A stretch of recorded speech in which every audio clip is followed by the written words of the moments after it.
Everyone, I'm Michelle Siqueiros at the Campaign for College Opportunity, and I'm incredibly excited to be hosting our third and end of year lunch break with the new Chancellor of the University of California at Merced, Dr. Juan Sánchez Muñoz. Thank you so much, Dr. Muñoz, for joining us today. And thanks to all of you who have RSVP'd or are joining us on Facebook Live. This has been an unusual year, but one of the silver linings of this pandemic is that it has given us the opportunity to have these virtual conversations with folks that are so incredibly important to higher education here in California, as Dr. Juan Sánchez Muñoz is. I just wanted to kind of kick off by telling you just a little bit about him and why I'm incredibly thrilled to have him back in California. He grew up in the Central Valley. He worked the fields in the Central Valley and is an incredible product of California's public higher education system. He got his bachelor's degree at UC Santa Barbara, his master's degree at Cal State Los Angeles, and his PhD in education at UCLA. So proud Bruin in the house with me today. And just so honored to have you, Dr. Muñoz, because you really, beyond your educational experience, you have been a teacher, you've been a community college instructor, you've been a faculty member, and obviously you've risen to your current role. Before joining UC Merced, you were the president of the University of Houston downtown campus, and under your leadership, you drove an incredible capital campaign to support recovery post-Hurricane Harvey. And you also really focused on the importance of student success and retention and exceeded in those efforts, which you know the Campaign for College Opportunity has long focused on the need to not only ensure opportunity for all Californians to go to college, but that once students get there, that they have the support in order to succeed. So incredibly happy, honored to have you with us today. Welcome, Dr. Muñoz. Thank you.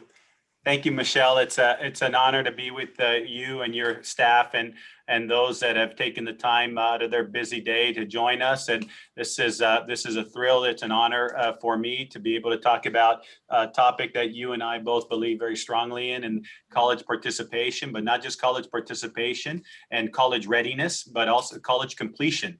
And I very much appreciate you making that point that what we have to do is not just think about how we prepare our students to be admissible, and but to prepare them to be successful through college and into the workforce and into successful careers. Careers that are satisfying personally, professionally, and financially. And that's an important point that we need to continue to make, creating the opportunities for college for attendance and college completion. And as you said, we were able to do some very impressive things in my former institution. And like in most instances, people in our role as CEO, you and I, we enjoy a great deal of the affirmation but there's so many people that are part of the success that we are often acknowledged for. And so I appreciate you mentioning the success in Houston and now here in Merced, and all of the people that are part of the campus. In some ways we're about the same job. You and I, we're all about creating college opportunity. It's a campaign for us, but when we're successful, we create a California of opportunity. Yes, exactly. And this is a lunch break. Did you have a chance to grab lunch before we sat down, or are you going to wait after? Well, I know. I look at normally I'm going to wait until after, because what I'm going to do is go to a place called El Asadero, and they make a wicked chile relleno burrito. Let's just say I might be on their VIP list already. And as soon as I arrived, I took a pennant. They have a Cantinflas poster on the wall. I said, oye, ¿por qué no le pones right here, UC Merced, algo right here next to, and he goes, pues no tengo. And I go, okay, hold on. And I had one in the car. So now I go in there, We got a UC Merced pennant at El Asadero. I order my chile relleno burrito and I get after it. So you are on campaign mode for sure. And now you definitely made me hungry and I'm craving a burrito de chile relleno too. Before we get started with some of the questions I have for you, I'd love to ask our participants to complete a poll that Amber is gonna put up so that you can tell us where you're coming from, what part of California, and also what field you're in. So please complete that poll. While folks fill out that poll, Dr. Muñoz, I see that you're a Lucha Libre fan, and I also failed to recognize your service in the Marine Corps. So thank you, not only for serving our students and our state, but our country. Oh, I appreciate that. Thank you. Yeah. So this little painting is of course El Santo, the famous wrestler. Social, very much a social justice agent. He made films. Was the good guy, and so a friend of mine who he and I both he grew up in the Ramona Garden projects in East LA in Boyle Heights, where I went to school, and Salomon Huerta painted that for me because I named my middle boy is named Cruz Santos after Cruz Reynoso, who was the first Chicano member of the California Supreme Court. And a man of immense integrity and character, and then of course Santos the wrestler. So my son is named Cruz Santos. We call him Santos, although he doesn't often behave like a Santo. Maybe in the future, I'm sure we all have to aspire to be better. But I'd love seeing the poll. We have a lot of college faculty, administrators, students, higher ed advocates. And in terms of regions, it feels like the state is pretty well represented. Los Angeles definitely tuning in today, followed by the Central Valley, of course, and the Bay Area. So thank you all for joining us for this conversation. Dr. Muñoz, my first question is really because I think your story is so quintessential Californian, right? And I think what many of our parents, for those of us who are first in our families to go to college, who are children of immigrants, they sacrifice everything so that we can sit in the positions that we sit. And you're certainly a testament to that and to what makes us most proud.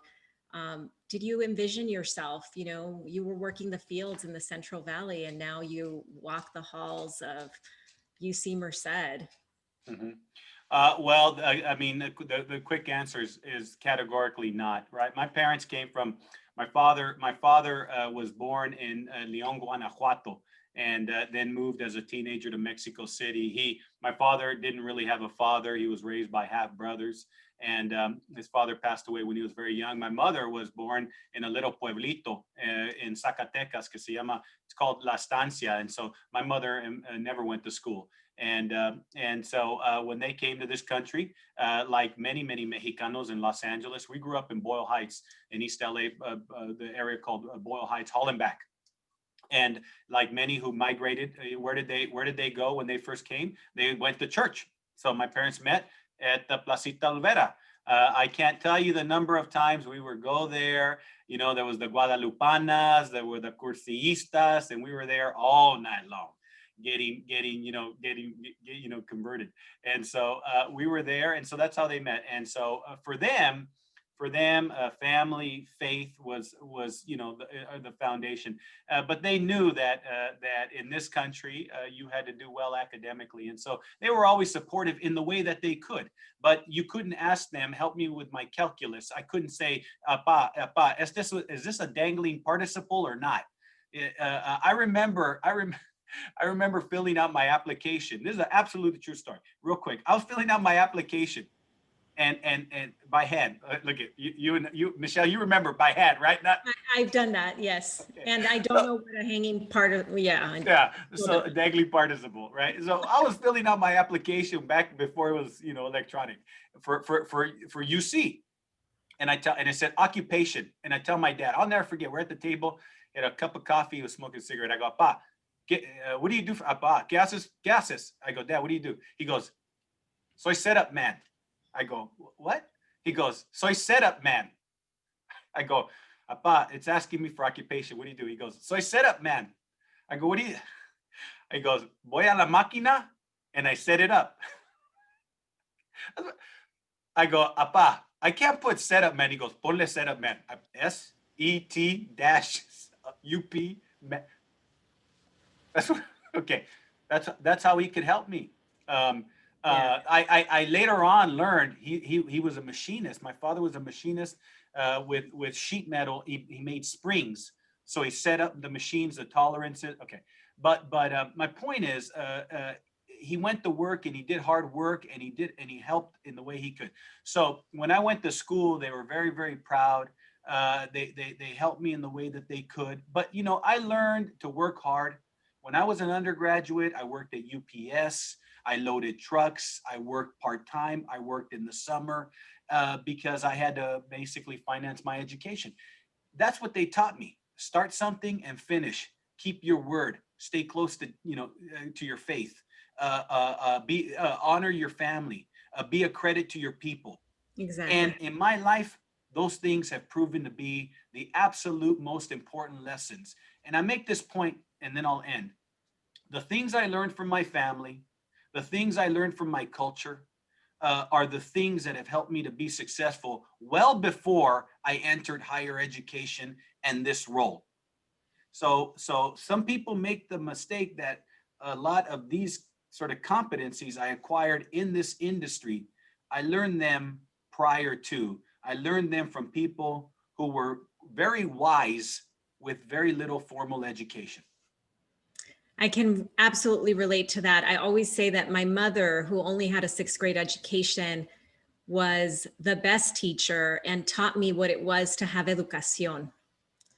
And educación, as you know, in Spanish, doesn't just mean a formal education.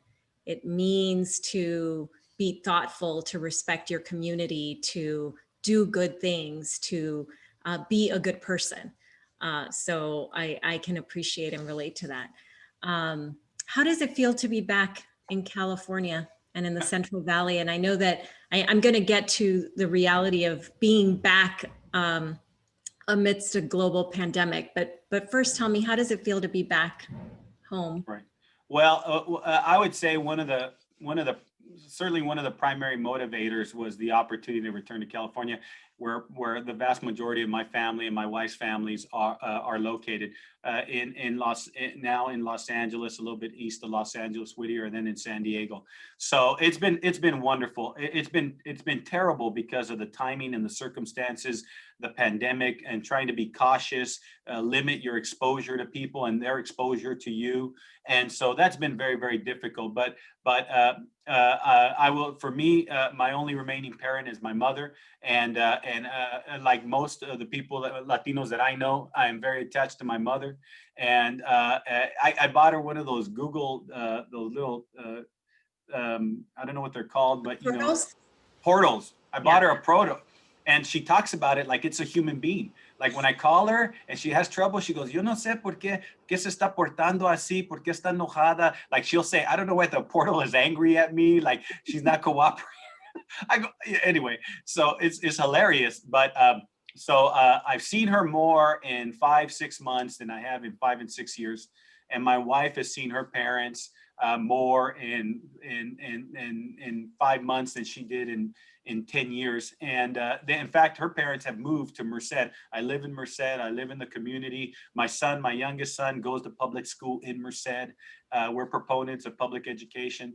And so it's been wonderful. In that respect, I feel so fortunate and blessed by what's transpired.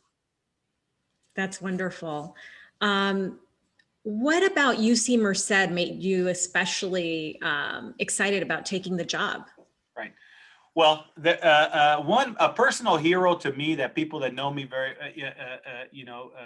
that know me well. I admire people like Franz Cordova, who was at UC Riverside, people like Raymond Paredes, people that were leaders in the UC system because of what you know the UC system has created for California. It generally recognized to be the gold, the absolute standard of higher education, research higher education. And when you complement that with the Cal State, you really have a unique sort of educational ladder of opportunity, you know, what they refer to as the master plan, community college, Cal State, and the UC.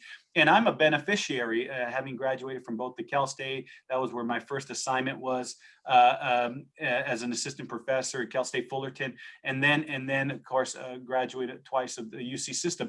And so and having taught at a community college, having been a community college advisor. And so when you see the opportunity that exists in the largest state, you can't help but think to yourself that, you know, very often you'll hear, how goes California, goes the country. There are a few key states. In Texas, they certainly don't feel that that's accurate, right? But if you say California and Texas and Florida and New York, and you know, really those populous states, what happens there affects a lot of things that happen in the country. And so the chance to come back here, you know, Tomas Rivera, of course, was the first Latino chancellor at UC Riverside, and then followed years later by Franz Cordova. And I'm the third Latino in 150 years approximately. And so, you know, I'll tell you, I felt obligación. And like education, obligación translates differently than just obligation. It's like a little bit more visceral. Like I felt so much California and the taxpayer had done so much for me and my life and my wife and our family, and providing us the opportunity, college opportunity. Sound familiar? Right. Okay, and that we had an obligation to come back, and it afforded us the additional benefit of being close to our family and of working in the UC with people that are Nobel laureates, people that are building hospitals, people that are helping cure COVID-19, people that are, I mean, Lawrence Livermore laboratories, a world-renowned astrophysicist, and to be in the company of these colleagues like Gene Block at UCLA and Carol Christ at Berkeley and Sam Hawgood at UC San Francisco, and to be a part of a system that wants nothing more but to create opportunity for Californians and our country and the world. How do you say no to that? So these things and the ambition of UC Merced, which is over 55% Latino, overwhelmingly first generation, Pell eligible. It has kids, just like I was once sitting with my father trying to figure out this college application. These are the students that are here, and the faculty that are here want to serve that population of students. They're attracted to the innovation, the dynamism, the youth, the interdisciplinarity of UC Merced, and they want to be here. And when you have that kind of environment, you can not only do great science as we become a Research One institution, you can do great access, opportunity, and outcome. And how do you say no to that? Well, and I absolutely love and appreciate the passion, because you are the only UC campus in the Central Valley, which is a huge and critical region of our state. And you are leading the most diverse campus for, you know, with the most first gen Pell eligible students, which you just mentioned. So I really see what is happening at UC Merced. That is the future. If we do that well and right, that is the future of California, right? Michelle, can I say something on your point? Because this is something that most people don't realize. It's just not something that's well publicized, but UC Merced produces more PhDs, okay? Only second that go on to PhD programs, second only to Berkeley. So when you have combined minority of African-American, Hispanic, Asian Pacific Islanders of somewhere around 89%, and a large percentage of those students, that diversity is going on to doctoral programs, then they go on to faculty programs. And then they become the faculty that occupy the institutions that ensure that there's a campaign for college opportunity on their respective campuses. And that is critically important. So one thing I wanted UC Merced to become is a real pipeline for diversity of the faculty. Absolutely. And you know that we are very passionate about that. We've done research and data through our Left Out report that really highlights the unacceptable underrepresentation of Latinos, Blacks, Asian Americans in all kinds of positions, whether it's faculty, in academic Senate bodies, or amongst leadership. You mentioned you're the third in history, but right now you are the only chancellor that is of Latino descent. Right? In the Yes, yeah, I hadn't thought about that. Yeah, at the moment, yes, I am, and I accept the responsibility, but I look forward to the time when I am not the only one. That there are others in the UC and across the Cal State, but across higher ed, that we create an opportunity for the others to ascend into these positions. And part of that, I think, is also, pushing for these other UC campuses to increase. You're proud of the diversity at UC Merced. What would you say, Dr. Muñoz, other UC campuses and other campuses in general need and should be doing to ensure greater diversity? Before I let you answer, I'll share that, we have been heartened by the UC Regent's position to stop using SAT, ACT in admissions, because we do believe that that's good for greater equity in higher education access. But what else would you recommend or hope to see your colleagues, not just in the University of California, but across our nation, do to better serve and better reflect the population of our state and nation that is more diverse? Right. Well, I will tell you, in my experience, I don't know of any colleague in the UC that this is not one of their highest priorities. Period. And I would say that has been my experience across any number of organizations. I serve on the board of the American Council of Education, which has over 1,700 members, I believe. I serve on the board with presidents and chancellors. Everyone is cognizant and concerned about how to better reflect the diversity successfully at their institution. And so that becomes the challenge. I'm a firm believer in in engagement and outreach, early outreach to some people say middle school is too late. But higher education has to become much more substantively engaged in K-12 enterprise. We need to have more summer academies, enrichment academies, acclimation academies. When we, for example, there are tens of millions of students, as you well know, Michelle, that begin higher ed. They begin and they never finish. Sometimes they will, if you're a 120 credit hour program, they'll leave with 100 credit hours. They will leave virtually at the doorstep of a baccalaureate degree, and for any number of reasons. Often it has to do with finances, much more so finances than academic aptitude. If you have 90 credit hours out of 120 credit hours, you can be college successful, but something interferes. We've got to have a much more effective outreach. We have to prepare students better in high school. We have to have summer transition program. Sometimes it's the shock. It's not having a sense of place, a sense of identity. How do we identify students that are likely to attrition once they're in higher ed? How do we identify them? How do we provide counselors that understand, that are sympathetic, advisors? Peer mentors are highly effective, and we don't invest enough in peer mentors that look like them, that sound like them, that are from communities like them. When peer mentors that have also experienced some of the degree of difficulty and can help shepherd them. These are important investments that we have to make. And then we've got to track. It's not enough to say we have X percentage of diversity in freshmen. What's your second year retention, third year retention? If you see a precipitous drop, what are you doing to intervene? So often students will disrupt. I mean, you may not be able to get a certain meningitis shot, or you might have a balance on your housing, and for $100 that you don't have at the moment, we're going to let the student take a break. We know that when students suspend their education for a semester or two, they are 3-4 times less likely to ever return. The idea that take a break and come back does not work. We know this.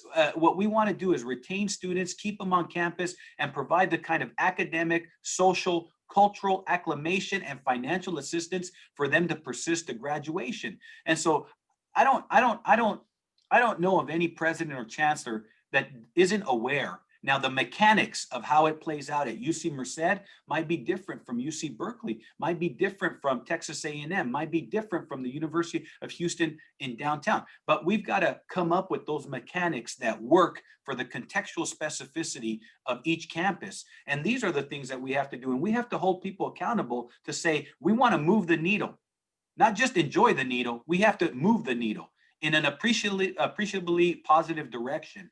And we must, because when you look at the population coming in to higher ed, it's going to be increasingly the population that organizations like yours are representing.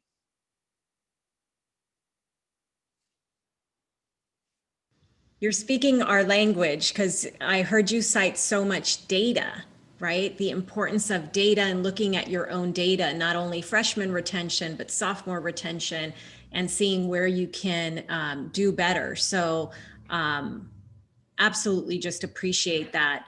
Dr. Muñoz, you know, you took the helm as chancellor in July. We were 3-4 months into this you know, historic global pandemic, which we still find ourselves in. What has concerned you most about the effects of this pandemic and the complete move to online instruction for your students? Okay, I will tell you, I'm very concerned about the mental health of our students, our faculty, and our staff. I'm very concerned about the residual effects.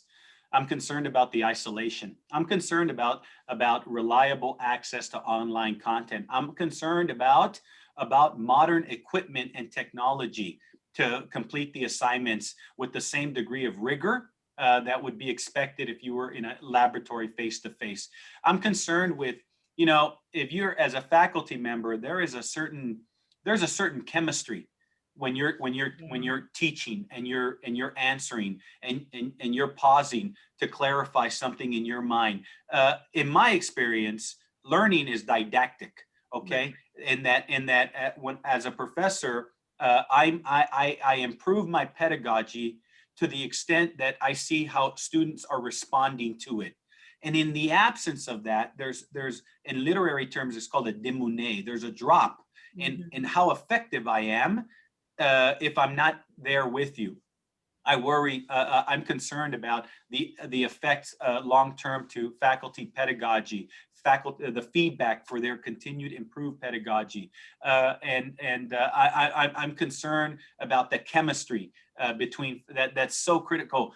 I've never met anyone who was successful in college or high school that didn't say it was a teacher or a professor. In my case, in high school, it was a fellow by the name of David Boyer. There's always someone that you know. Lucy Castaruda at UC Santa Barbara was very impactful to me. Don Luis Leal, who has passed away, who was an eminent literary critic, was a mentor to me at UC Santa Barbara, and on and on and on. So what happens when I don't, you know, what happens to those students that don't have the benefit of that faculty member or graduate student? There was a guy named Manuel Unzueta at UCLA who was a TA, who was a painter. He was a faculty member, he was a painter. And every image that he painted his own image. Every mural, every painting had his face somewhere. I said, Professor Unzueta, I go, is that by accident? He goes, of course not. What could be more beautiful than our own image? Michelle, I remember going, makes perfect sense to me.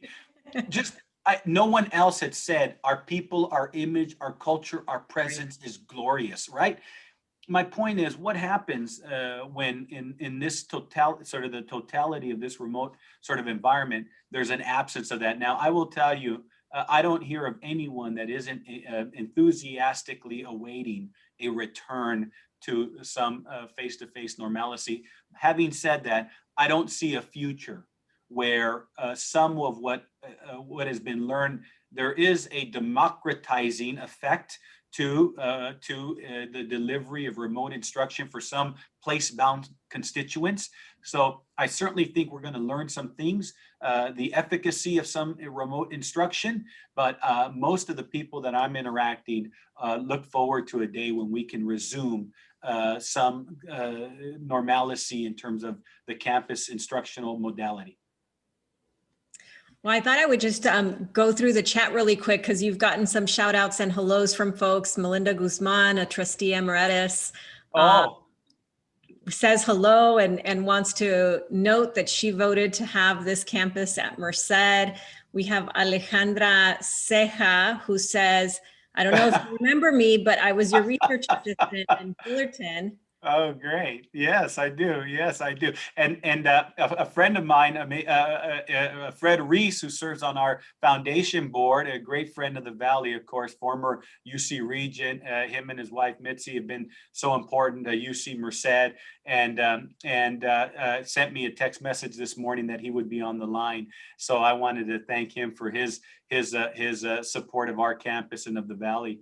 Well, Fred Reese was a founding board member of the Campaign for College Opportunity. So good. He's a legend. Fred is a legend. Fred is a legend. Fred, we love you. We wish you and Mitzi happy holidays, and we're so grateful for your leadership. And really, I think Fred embodies, right, what I see in you too, which is a fierce advocacy for the Central Valley and for the people of the Central Valley.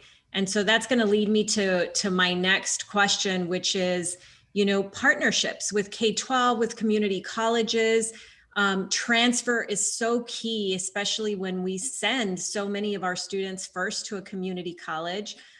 What do you have in the queue? Have you already met, at least virtually, with your K-12 and your higher ed partners? And that was a question that Jessie threw in the chat. Jessie's our executive VP, and she's a product of the Central Valley too. Mm-hmm. Right. Well, I can tell you that as of this morning, I was texting Angel Reina, who's the new president at Modesto Community College, which was just recognized. And I'm part of the CVHEC, the Central Valley Higher Education Consortium. You know all the members. And but I will tell you, I have a different approach to working with community colleges. In my previous institution, I worked with the largest community college in the state of Texas, Houston Community College. And then the second largest was Lone Star Community College, and then San Jacinto Community College. I name those by name because I know all the people that are there. Cesar Maldonado, Steve Head, because you have to have a personal relationship to create the kinds of lasting changes. I know, for example, the ADT and the role of your working with Alex Padilla to pass that important piece of legislation. Very important.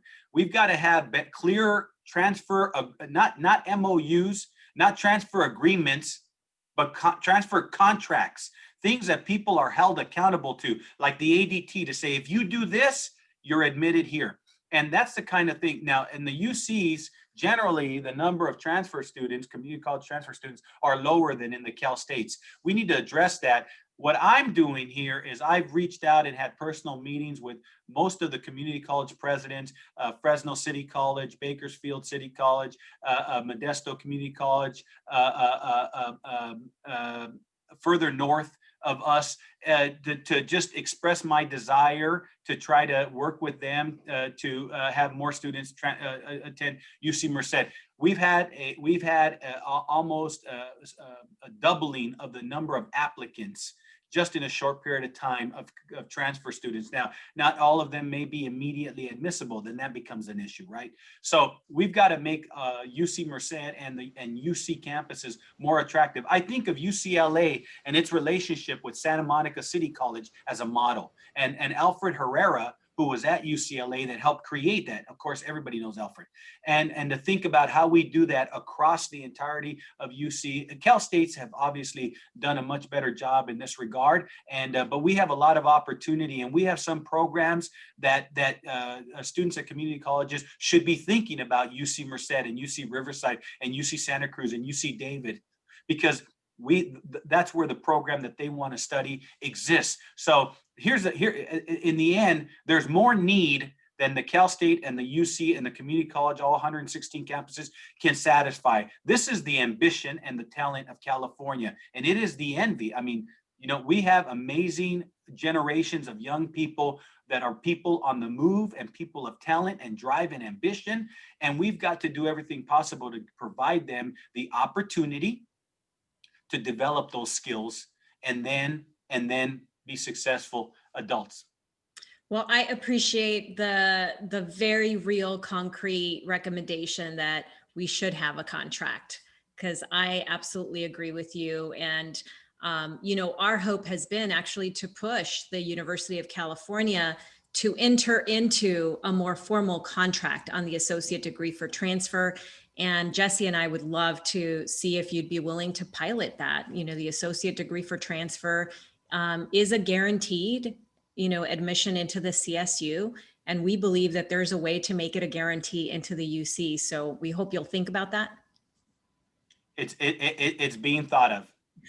Excellent. I'd love to actually ask you another question before we go to some rapid fire questions. And I'm trying to get through some that are being thrown out in the Q&A. But thinking 5 years ahead, Dr. Muñoz, what do you want to be able to say, I succeeded and did that?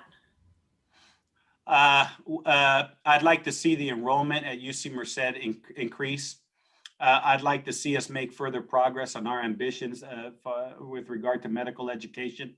There's been a long-standing desire for medical education in this part of the valley, and specifically at UC Merced. I see it as a very likely outcome. And I'd like to see the development of additional programs of study. We need to grow our graduate student population by about 400 or 500. I've already articulated an enrollment total enrollment of 15,000 by 2030. I'd like to see us become more engaged in the preparation of teachers in the Valley. And by that, I mean graduate education, masters of education, masters of chemistry, that sort of, as well as working with maybe developing an executive degree program, PhD, EDD in ed leadership, superintendency, along those lines. We just can't be completely divorced from the preparation and responsibility of working with K-12 in the way we currently are. We are like your organization, 15 years old. And I mean, we wouldn't be even issued a learner's permit. So we've got a lot of growing to do, but there are some programs of study. I'd like to see, and I know that there are faculty here interested in the development of engineering and technology related programs having to do with agriculture. I will tell you, this is a campus that's very concerned with sustainability, the environment. This is we were just last week recognized as the only research university in the country that is now carbon neutral. The only one in the country. Every building on our campus is LEED certified. We are as environmentally thoughtful and sensitive as you possibly can be. And this is part of the DNA here, to care for the land, and to care for the people.